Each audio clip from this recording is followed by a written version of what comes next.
Les rendez-vous de Jeanne, c'était une fois par mois, mais là nous faisons exception, c'est un autre rendez-vous aussi. C'est un rendez-vous très émouvant avec une femme que j'aime beaucoup. Vous allez l'écouter, vous émouvoir aussi. Et pardon si c'est un peu long, mais vous verrez, c'est magnifique.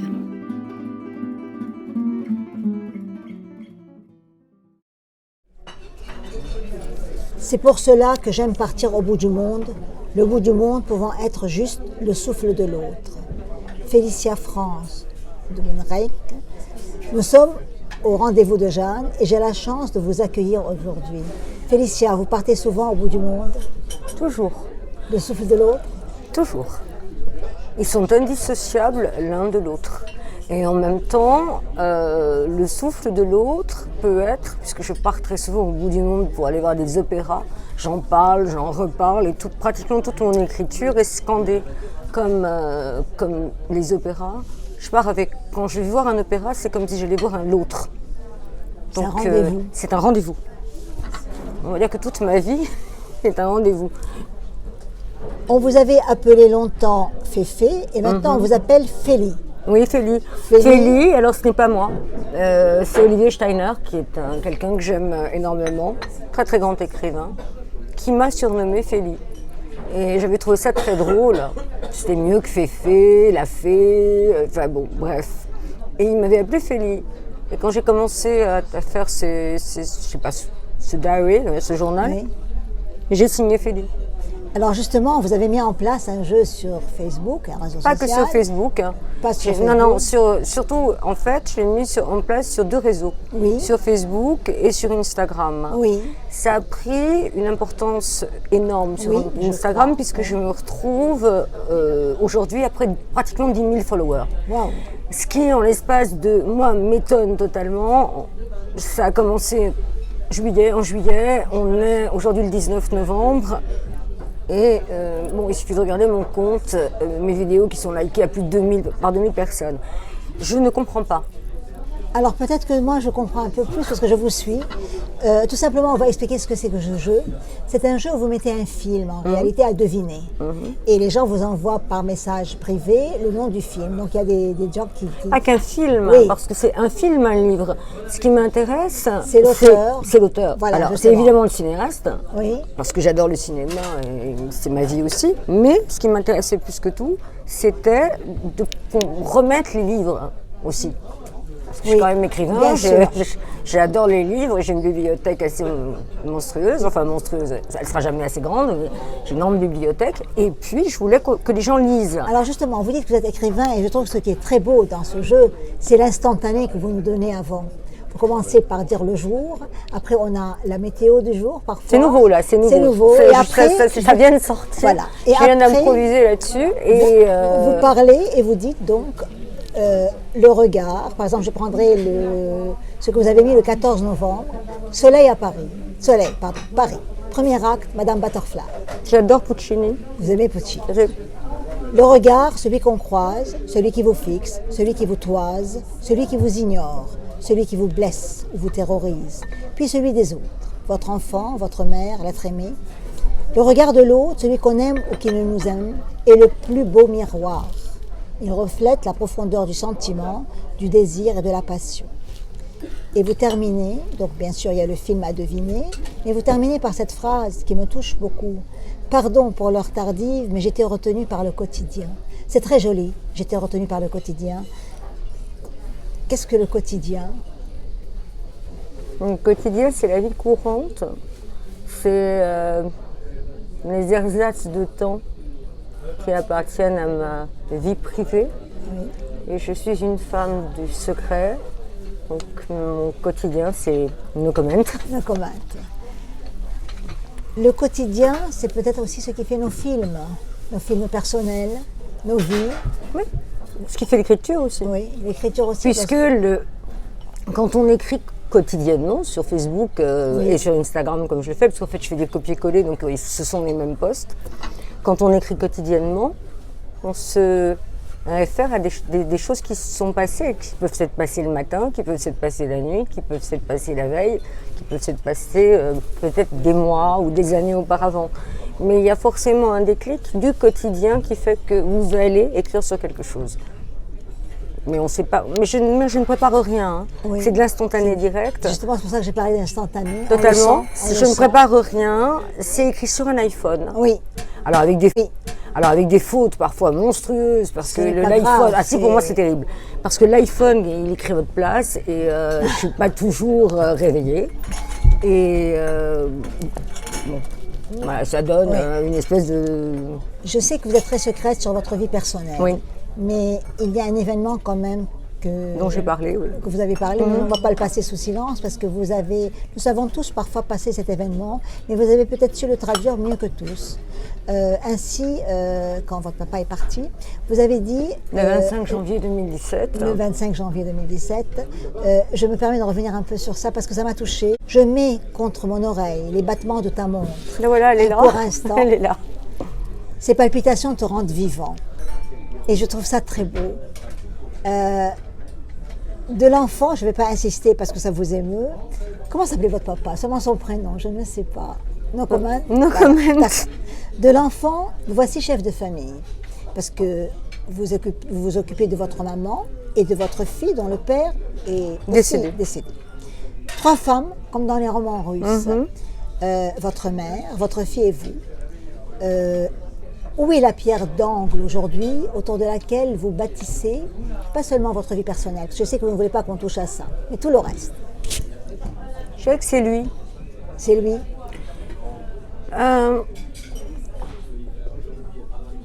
Comment vous expliquer? On s'attend toujours à la mort de l'autre.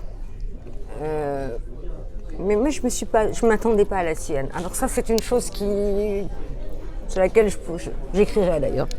Je ne m'attendais pas du tout à la mort de mon père. Elle est arrivée d'abord, il est mort très vite. Il n'était pas malade au sens où il n'y avait pas eu des soins pendant des années, etc. Donc il n'était pas malade. Il est mort en 13 jours. Il y a des choses. Bon, peu importe. Ça, c'est vraiment. Mais c'est resté la pierre d'angle quand même. Mais il est mort sans me préparer à sa mort, Oui. mais surtout en me laissant dans un néant absolu, Oui. c'est-à-dire sans aucune directive, rien. Il a fallu du jour au lendemain que je bascule d'un état, on va dire, d'enfant, Oui. parce que j'avais avec mon père une relation très très forte, d'enfant, à, comme vous dites, chef de famille. Chef de famille, justement. Chef de famille qui en plus avait des responsabilités bien plus sûr. grandes que je ne pouvais l'imaginer. Donc la transition a été brutale. Oui. Je n'ai pas eu le temps de m'interroger. Oui. Il n'y a pas eu de temps où je me suis dit mais qu'est-ce que tu vas faire? Oui. Non, Vous avez plongé directement J'ai dans ce qu'il plongé fallait faire. directement. Je ne sais pas si j'ai bien fait, j'espère. Pardon, je sors d'une bronchite. Je ne sais pas si j'ai bien fait. Bon, mais je l'ai fait. Félicia, vous croyez au bonheur? Au présent, oui. Au bonheur au présent, bien sûr, oui. Je crois qu'on peut être très très heureux, même seul. Oui, je crois au bonheur, mais au présent. Au présent. Pas dans la durée, non. Vous êtes farceuse et mutine. Oui. J'ai ri en lisant le 15 août dernier, c'était la fête de Marie. Vous avez écrit c'est la fête de Marie et non pas la fête des maris dont on n'arrive pas à se débarrasser. Et nous avons été plusieurs à rire, on a éclaté de rire. Le mari, les hommes, a-fait-il de la place dans ce côté un peu... Je sais que je reviens vers votre vie privée, mais légèrement. Vous aviez quand même une relation assez forte avec chacun de nous à sa première alliance. La première alliance, c'est souvent le père. Ah, moi, c'est mon père, oui. D'ailleurs, je porte son alliance autour de mon cou. Donc. Mais je suis mariée, je peux le dire. Hein. Oui. Mais je ne vis pas avec mon mari, qui ne vit même pas dans la même ville que moi. Et nous sommes séparés. Donc, je suis encore mariée, mais nous sommes séparés. Vous nous ravissez avec ce que vous écrivez tous les jours, parce que vraiment, comme on avait dit tout à l'heure, ce sont des instantanés. Et dans ces instantanés, chacun de nous, à un moment donné, trouve sa phrase, trouve sa place, trouve son émotion. Ça vous vient au réveil comme ça. Vous avez dit que vous ne préparez rien. Et c'est spontané? Oui. C'est spontané, c'est jamais réécrit. On a des jours et je me dis c'est mauvais, c'est mauvais, c'est mauvais. Et puis tant pis, c'est mauvais, mais c'est au moins honnête. Et il y a aussi une longue conversation avec vos lecteurs, dont je suis. Parfois, vous nous parlez de choses très différentes. Par exemple, d'une crème, d'un parfum. Ah oui, je veux absolument faire. C'est très génial. Mon truc layering, là, c'est parce que je fais une fixation sur les soins de la peau en ce moment. Mais c'est bon. Il faut bien de temps en temps, quand les choses sont un peu plombantes dans la vie, ce qui est quand même une vie qui est assez difficile, il faut un petit peu de légèreté. Alors voilà, légèreté, j'ai envie de m'amuser. Puis je pose des questions aussi. Oui, je vois. Et j'aime bien que, en fait, je me suis rendu compte que les gens partaient dans des conversations absolument incroyables sur mon mur. Bien sûr, c'est comme un divan maintenant. Absolument, mais j'interviens très peu. Je ne sais pas si vous avez remarqué. J'ai remarqué. Mais parce que si j'interviens, j'ai l'impression vous brisez quelque chose. Absolument, qu'il se passe un truc qui va plus être. Oui. Donc je n'interviens pas et j'écoute. Enfin, je lis. Mais j'écoute en même temps. C'est ça le mot est juste, j'écoute. Félicia, quelle est votre crème? Je parle bien sûr au point de vue, pas une vraie crème, réparatrice. Celle que vous sentez la plus belle, qui peut vous réparer. En dehors de l'opéra? L'opéra, je sais, oui. L'opéra et autres, peut-être que c'est l'opéra, tout simplement. Quelle est ma crème réparatrice en dehors de l'opéra? C'est l'opéra. Bonne question. Quand je suis très malheureuse. Non, j'ai plusieurs réponses. C'est idiot, mais c'est comme ça. Oui, vous pouvez. Alors passez-nous les. Bessou. Bessou, j'allais le dire. Mais je ne peux pas vous la passer. Là, voilà. C'est Bessou. Bessou, c'est. Moi, je ne vous parle pas évidemment. Qui est là, juste à côté. Du réconfort familial dont on a tous. Enfin, heureusement qu'il y en a qui en ont beaucoup. Il y en a qui sont seuls et c'est terrible. Moi, j'ai la chance de ne pas être seule.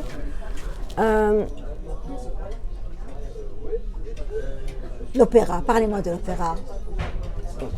Quand je vais très mal, il y a un opéra, vraiment, qui me rend heureuse. C'est idiot, mais c'est comme ça. C'est un opéra vraiment qui me rend heureuse, qui est La Pivoleuse. J'écoute juste l'ouverture et ça va.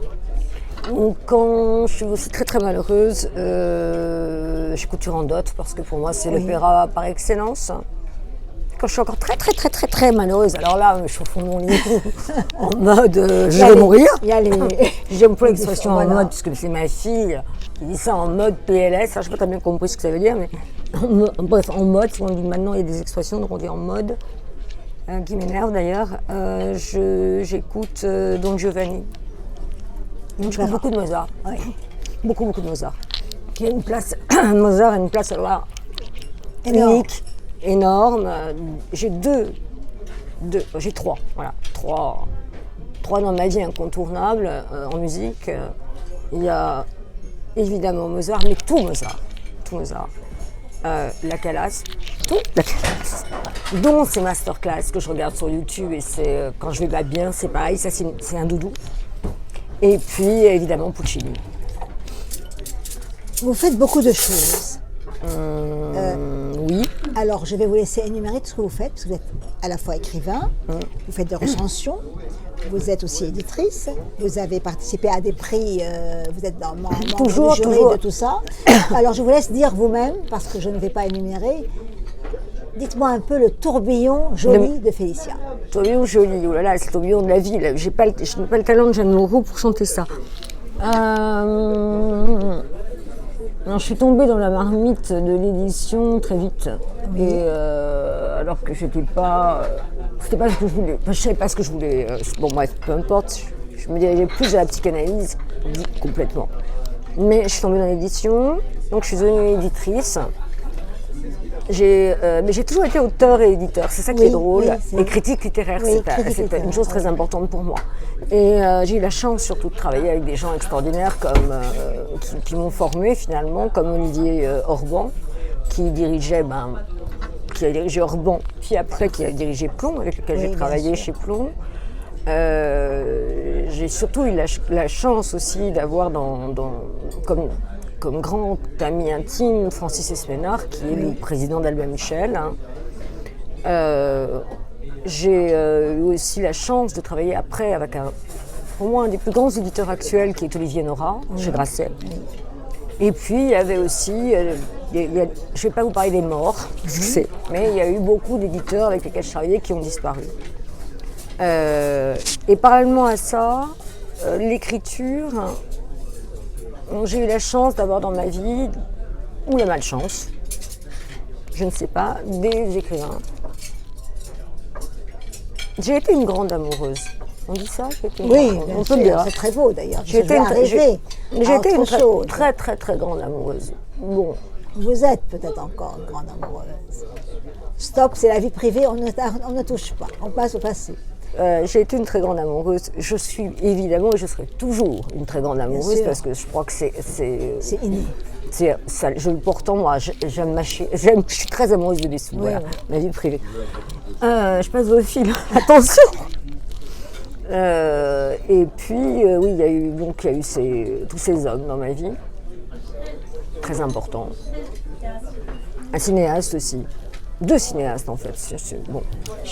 C'est une vie en plusieurs actes, comme à l'opéra. Ma vie c'est une forme d'opéra, oui.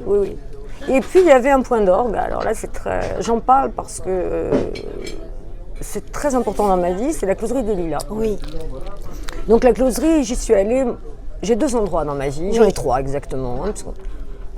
Qui sont depuis mon enfance, c'est-à-dire depuis mes 6 mois. Oui. J'ai la coupole. Oui. La rotonde et la closerie. Bon, la closerie... C'est le triangle de Montparnasse, en quelque totalement. sorte. Voilà. La closerie, j'y suis allée beaucoup. J'y ai fait beaucoup de bêtises, dans le sens où on s'est vraiment amusé. Éclaté, voilà. J'ai même tenu le bar. Oui. On s'est beaucoup amusé. Oui. Hein. Il y avait Rhoda Gilles, il y avait Safo, il y avait tout le monde. Enfin, ça a été une époque, moi j'étais très jeune et j'étais là, j'avais de la chance de rencontrer tous ces gens-là. Je ne me rendais pas compte. Je crois qu'il y a un truc aussi qui est à dire, hein, c'est que moi ça s'est passé sans que je m'en rende compte. Oui. Il n'y a aucun calcul dans mes rencontres. Oui. Donc, je crois que la vie ne peut marcher que sans calcul. Enfin, ça c'est mon idée. Oui. Pas si on fait de la politique, parce que si on fait de la politique et qu'on n'a pas de vision du monde, on peut avoir un problème. Je fais beaucoup de politique aussi, mais ça c'est... Privé. Non, c'est pas privé, c'est public, mais je n'en fais plus. Je n'en fais plus. Vous voulez écrire un livre sur Liz Taylor et Richard Burton, sur l'amour fou, je crois aussi, entre autres, ou peut-être leur vie entière. Et vous citez une phrase que j'aime beaucoup, que je ne suis pas la seule. Vous dites que Richard Burton disait de Liz Taylor, elle me manque, même quand elle va à la salle de bain. Qu'est-ce que ce livre, Félicia, et pourquoi ce livre-là? Alors d'abord, Elizabeth Taylor, quand j'étais enfant, ma mère est une femme très belle. Et les enfants comparaient ma mère à Elizabeth Taylor. Elle a les grands yeux, elle est brune. Vraiment, ma mère est magnifique et elle lui ressemble. J'ai perdu le micro? Non, ça va. Oui. Ma mère est magnifique, elle lui ressemble. Donc déjà, il y a l'image, Liz Taylor, maman. Et puis, j'ai toujours été... j'ai toujours comparé une de mes histoires d'amour à eux, maman. Une espèce de reflet miroir, comme ça. Et puis, je ne sais pourquoi, ça s'est imposé. Ça s'est imposé. Et vous sentez ça en vous maintenant parce que maintenant, je ne peux pas ne pas le faire. Oui, je ne peux pas ne pas le faire. Mais pourquoi, je ne sais pas. Hein. Je sais pas. Mais si je savais, ce serait triste, non? Je serais très triste de savoir à l'avance que... Ben, je sais pas. Mais je sais ce que je veux faire maintenant. Mais, je sais comment construire le livre. Mais, Et ce livre sera prêt bientôt? Ou bien vous êtes en train... No comment. No comment. Ça, quand j'écris, j'en parle pas parce que... Alors là, c'est de la superstition sans doute. Pourtant, je ne suis pas superstitieuse. Oui. Je ne veux pas parler de ce que j'écris parce que je ne sais pas. Quand on écrit... les gens qui parlent d'un livre avant qu'il existe, j'ai un peu de mal à y croire. Je voulais vous demander, parce que comme ce sont des rendez-vous courts qu'on fait, justement, vous parlez d'opéra et vous en avez parlé au début et moi j'avais mis pour la fin, vous aviez écrit le lundi 12 novembre, Paris 11 degrés, temps incertain, 13h51, lundi, ouverture, posez les jours de la semaine comme un opéra. Il y aura des actes et des silences. Un opéra en 6 actes me paraîtrait inapproprié. Ouverture, celle de Don Giovanni, Elle prend tout le corps, elle emporte, elle se déploie avec force et annonce déjà sa disparition. Est-ce mon opéra préféré? Je ne sais pas. C'est une question que l'on me pose souvent quand on sait à quel point j'aime l'opéra. Je balbutie, cherche des débrouillades. Il y a des opéras qui tout au long de votre vie vous répondent, vous protègent ou vous exposent à la vérité de votre âme. Pas de tricherie possible quand on écoute un opéra, c'est un révélateur de sentiments. Et vous ajoutez, et je vous ai entendu le dire tout à l'heure, Prague me manque. Qu'est-ce que Prague? À Prague, c'est ma ville. Prague, c'est... J'écris depuis 8 ans un livre sur Mozart. Oui. C'est un livre qui est inachevé parce que c'est en même temps un thriller. Oui. Et c'est sur la maladie mentale. C'est un livre compliqué et ce livre a été écrit pour les 3/4 du temps à Prague. À Prague. Donc j'allais dans un hôtel où je réservais systématiquement la même suite. Hein. C'est pas du tout le même prix que, vous inquiétez, c'est pas, on n'est pas à 2000 €, je suis pas milliardaire, bon, rien du tout. Mais bon, voilà. La même suite. Et en fait, il s'est trouvé que dans le livre, la suite a eu une importance majeure. Hein. Oui. Comme l'héroïne est folle, est en bouffée délirante, le Salieri est un radiateur. Oui. Enfin, chaque chose est devenue dans cette suite important. Oui. Et puis ensuite, ils ont refait l'hôtel. Oui. Et j'ai eu un choc terrible. Vous n'avez pas retrouvé. Quand j'y suis retournée, il n'y avait plus. Oui. Et c'était plus mon hôtel. Donc Prague vous manque. Donc, je ne suis pas retournée depuis. C'est-à-dire que depuis 2015, je ne suis pas retournée à Prague. Bon, je n'ai pas eu vraiment le temps non plus, hein, mais Prague me manque.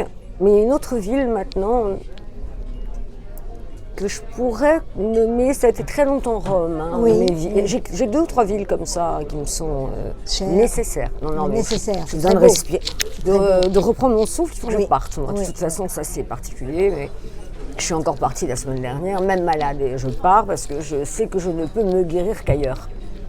Ça, c'est bizarre, ça fait partie de ce que je suis.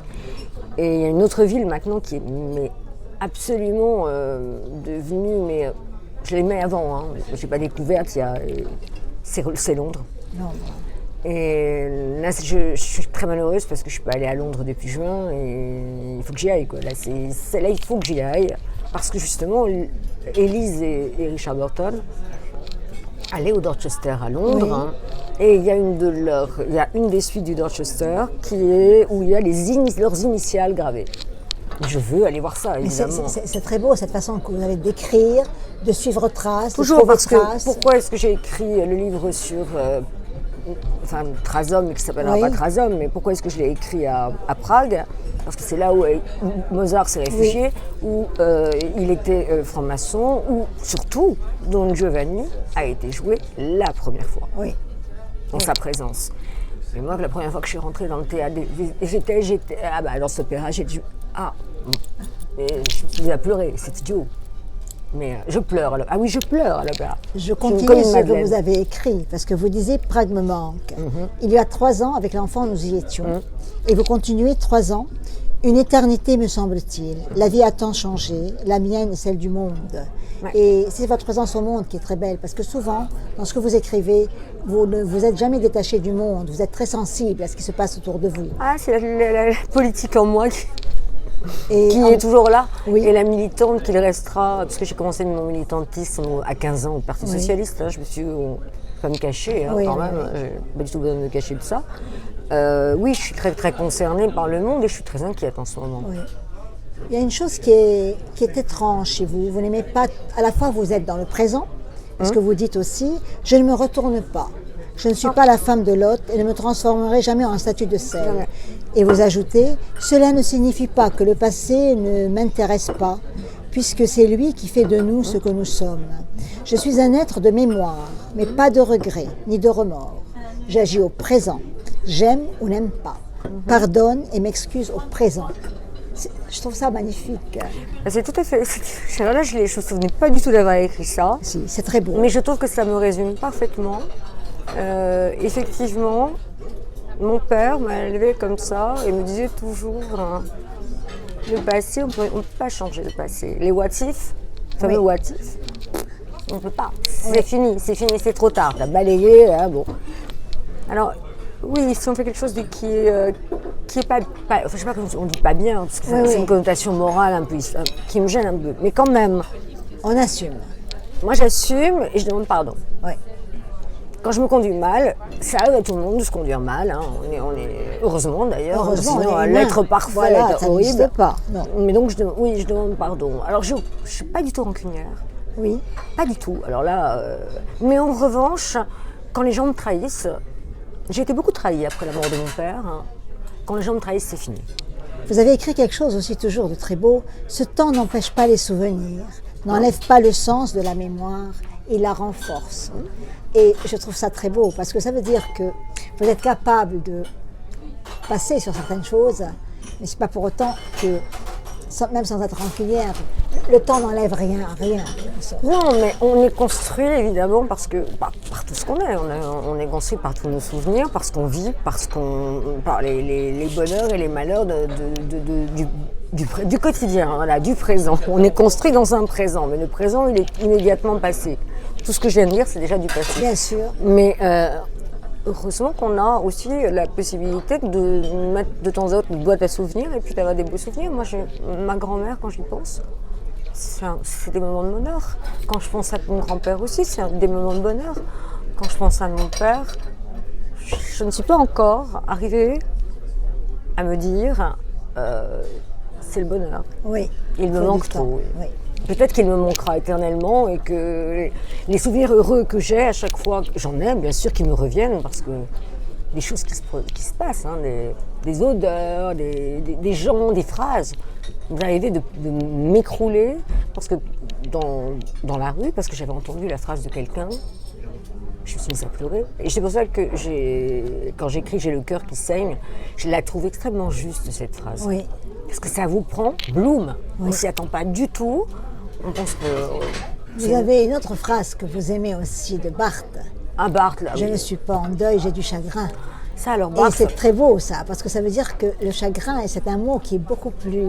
C'est à la fois aérien et tellement profond. Et c'est un peu ça, quelque part. Mais Barthes, ça, c'est mon...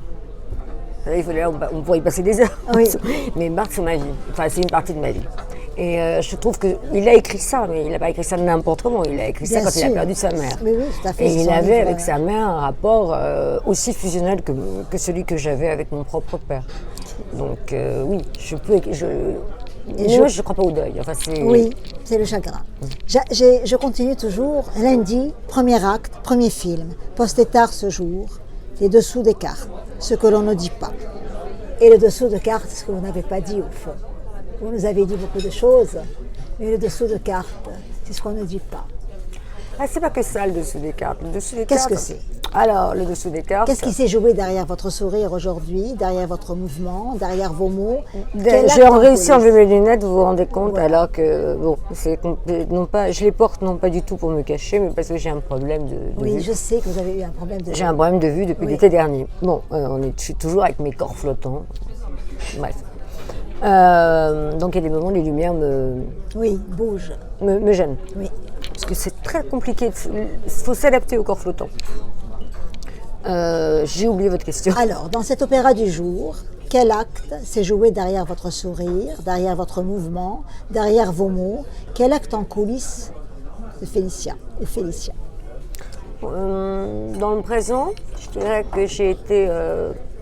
j'essaie de me cacher le plus possible. Oui.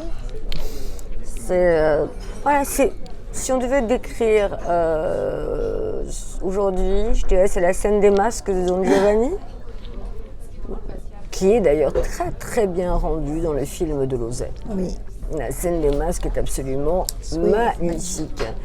Et puis, alors, je vais vous faire une confidence. Voilà, ce sera la confidence du jour. Oui. Je suis folle amoureuse de Ruggiero Raimondi. Ah, ça c'est... Et je suis folle amoureuse de Ruggiero Raimondi. Ah Donc bah, Ruggiero Raimondi, si vous m'entendez. Oui, Félicia est amoureuse de vous. Je Alors, il faut vous que aime. vous le sachiez. Non, mais j'ai failli le rencontrer. Mais alors, une chose très bête, il a fait des masterclass il y a très peu de temps, peut-être 5 ans, je crois, au Théâtre des Champs-Élysées.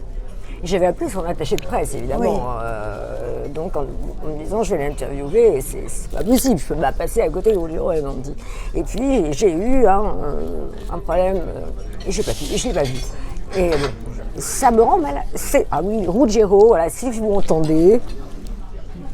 Et vous savez, alors c'est très intéressant d'ailleurs, Ruggiero Raimondi, parce que Ruggiero Raimondi raconte qu'il a tellement joué dans Giovanni qu'à un moment, il n'arrivait plus à faire la différence. C'est comme votre livre avec Élise et Non, parce que je suis pas. différent. Oui, bah, autant, bien sûr. Non, je suis pas.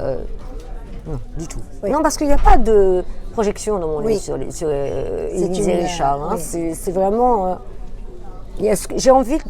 J'ai lu de très, très, très, très, très bons livres.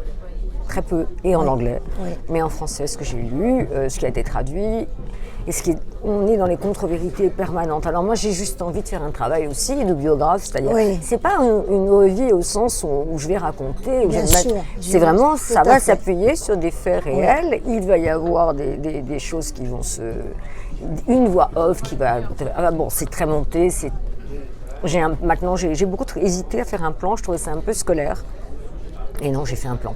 Alors peut-être que je vais m'en détacher, hein, parce que vous savez l'écriture. Bien sûr, c'est vaste et on change. Félicia, qu'est-ce que j'aurais dû vous poser comme question et que je ne vous ai pas posé? Qu'est-ce que vous aviez envie de dire? Parce que vous êtes une femme, au fond, vous dites beaucoup de choses, mais vous êtes très discrète, vous êtes très émouvante et vous avez une qualité chez vous que j'aime beaucoup. Vous êtes délicate, vous êtes une femme pleine de délicatesse et il faut vous connaître pour savoir combien vous êtes une femme délicate. Vraiment. Alors qu'est-ce que j'ai pu aujourd'hui oublier de vous poser? Ou peut-être que je n'ai pas posé? Ça c'est une question compliquée, parce que c'est une question que moi je pose aussi en interview. Oui, je crois que la question que j'ai oublié de me poser peut-être, c'est qu'est-ce qui me fait vivante ou me rend vivante? Oui, alors dites-moi ce qui vous rend vivante. Ah non, il fallait me la poser la question pour le savoir. Je ne vais pas partir en plein regret. Il fallait la poser. Mais je crois que c'était la question essentielle. Enfin, pour moi, qui me paraissait. Parce que là, j'ai un petit peu dit des choses, mais vous auriez pu m'entraîner sur un terrain. Il y avait J'aurais pu, c'est vrai. Vous auriez pu monter haut, le lapsus. M'entraîner. Non, mais gardez ne coupez pas ça au montage. Je coupe rien. Parce que le lapsus est intéressant. Parce que oui, effectivement, les mots, je suis enterrée dans les mots. Mais vous auriez pu m'entraîner donc sur 2 terrains où je me serais certainement bien malgré moi dévoilée. C'était évidemment sur le deuil qu'on a effleuré avec Barthes. Et puis, qu'est-ce qui me rend vivante? Je n'ai pas trop osé m'approcher de Je comprends très bien, je vous en remercie. Parce que je sais que... le thé, hein, vous avez oublié le thé, oui, je sais que complètement le thé, essentiel. tout ça, oui. Et le champagne. Et le champagne. Mais vous avez aussi ce qui vous rend vivante, parce que vous êtes quelqu'un, encore une fois, qui est très présent au monde, et qui avait votre façon toujours de venir, de dire, et vous êtes généreuse. Ça aussi, ça vous rend peut-être... Je dois ça à mon éducation. J'ai été élevée par des grands-parents maternels et des parents qui ont consacré réellement leur vie aux autres. Et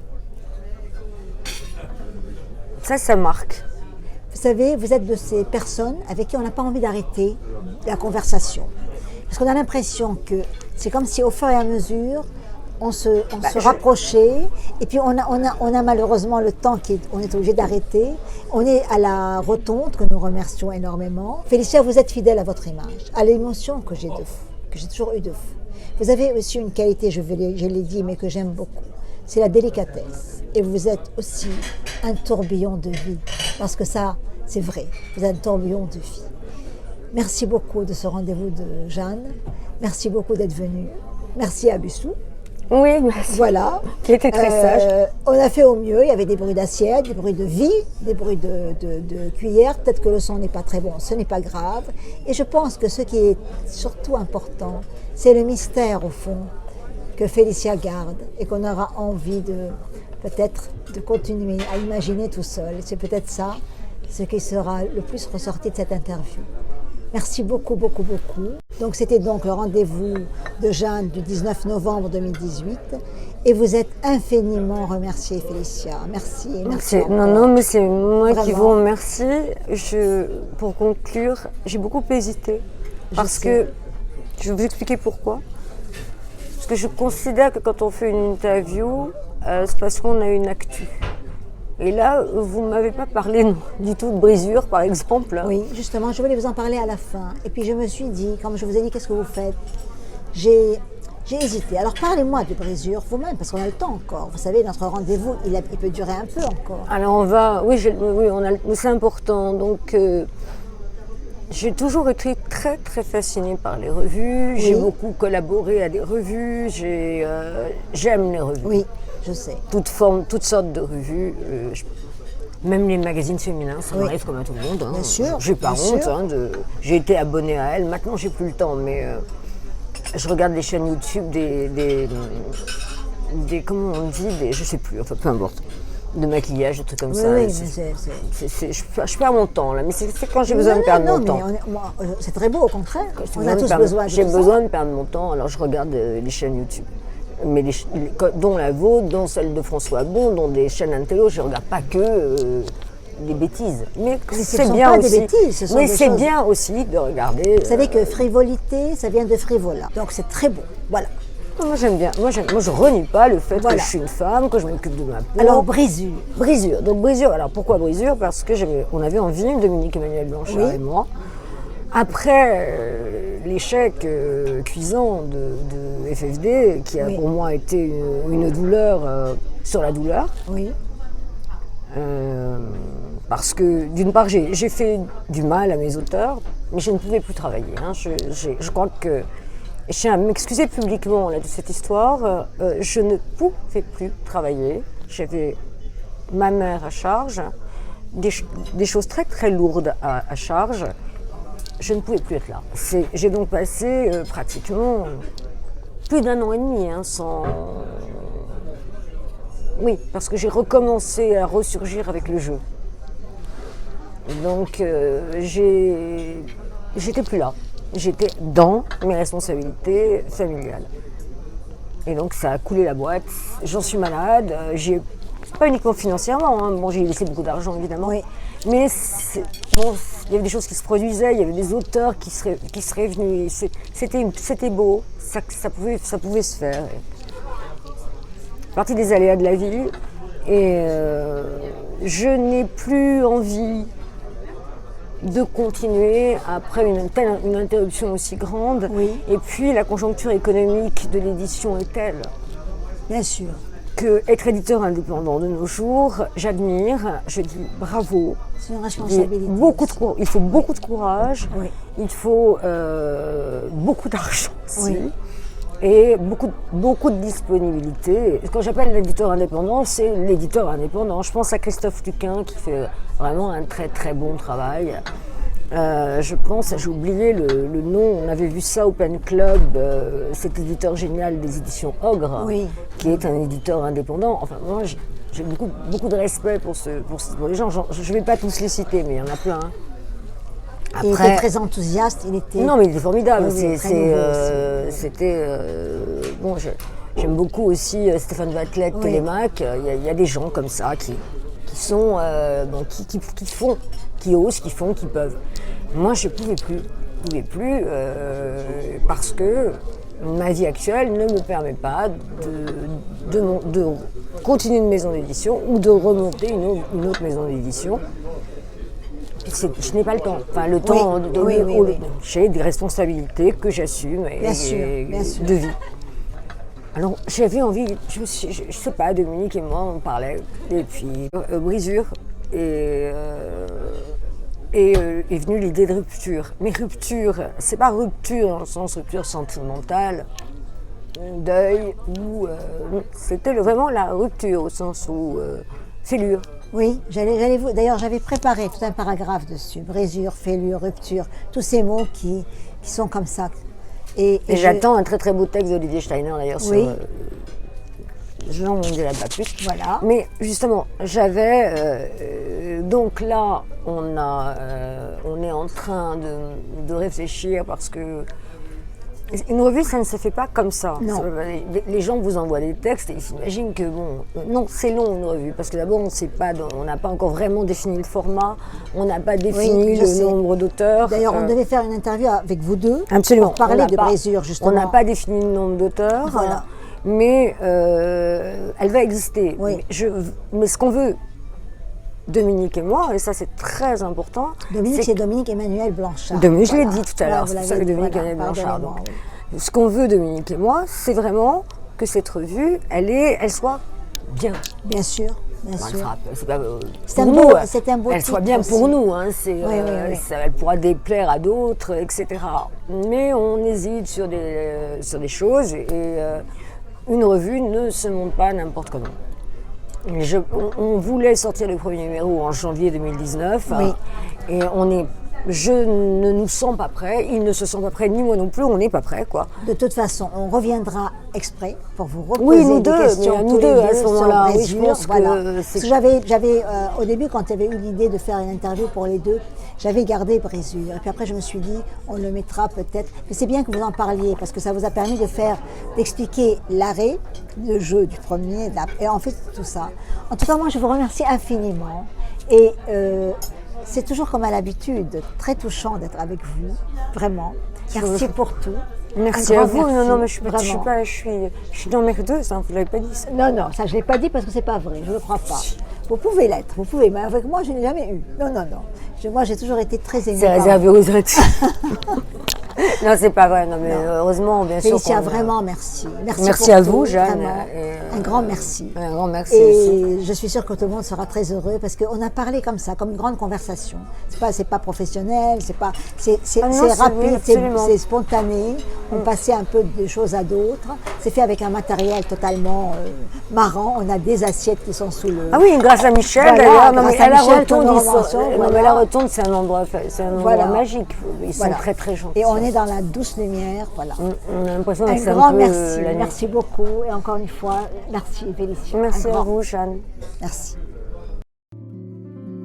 Nous finissons ce rendez-vous avec la musique du générique d'Alain Waron. Et ajoutez aussi que nous n'avons rien coupé. C'est entier, c'est naturel, c'est du direct, voilà.